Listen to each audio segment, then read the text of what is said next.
اس نے عرض کی یا رسول اللہ صلی اللہ علیہ وسلم میرے اوپر حد جاری کر دیجئے، اور اس نے کہا کہ میرے پیٹ میں جو ہے وہ بچہ ہے۔ اللہ کے محبوب علیہ السلام نے فرمایا جاؤ جب بچہ پیدا ہو تو پھر آنا۔ وہ چلی گئی، تو جب بچہ پیدا ہوا تو گود میں اٹھائے پھر حضور کی خدمت میں حاضر ہوئے اور عرض کی یا رسول اللہ یہ ہے بچہ جو میں نے گناہ کیا تھا، بدکاری کی تھی، آج یہ اس کی نشانی ہے۔ تو اللہ کے محبوب علیہ السلام نے فرمایا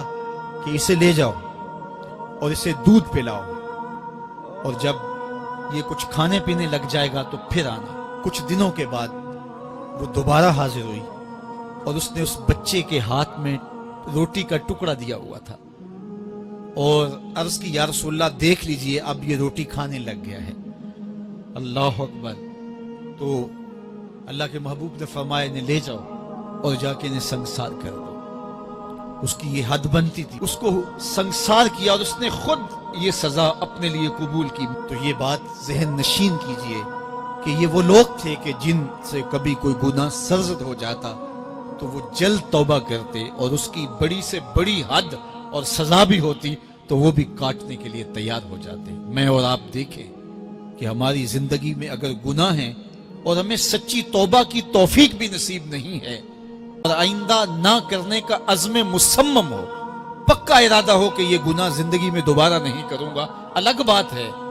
کہ پھر دوبارہ اس سے سرزد ہو جائے، لیکن جب وہ توبہ کر رہا ہو تو اس وقت اس کا پختہ عزم ہو اور اس کے دل کے کسی گوشے میں نہ ہو کہ چلو میں توبہ کر لیتا ہوں اور پھر ہو گیا تو پھر کر لوں گا، پکا عزم ہو کہ دوبارہ یہ گناہ نہیں کروں گا۔ اور اگر زبان سے توبہ توبہ کر رہا ہو اور دل میں ہو کہ ٹھیک ہے یہ تو صبح بھی مجھ سے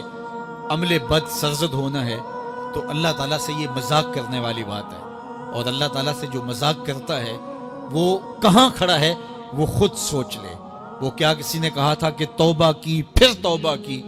توبہ کر کے توڑ دی، میری اس توبہ پہ توبہ کر اٹھی۔ تو ایسی توبہ نہیں ہے کہ جو رسماً کسی مجلس میں چلے گئے، کسی اجتماع میں چلے گئے تو سب لوگوں نے توبہ کی تو وہ بھی توبہ کرتا رہا،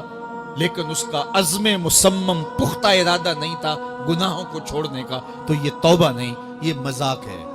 اس لیے اللہ کے حضور سچی توبہ یہ ہے کہ ما قبل کے گناہوں سے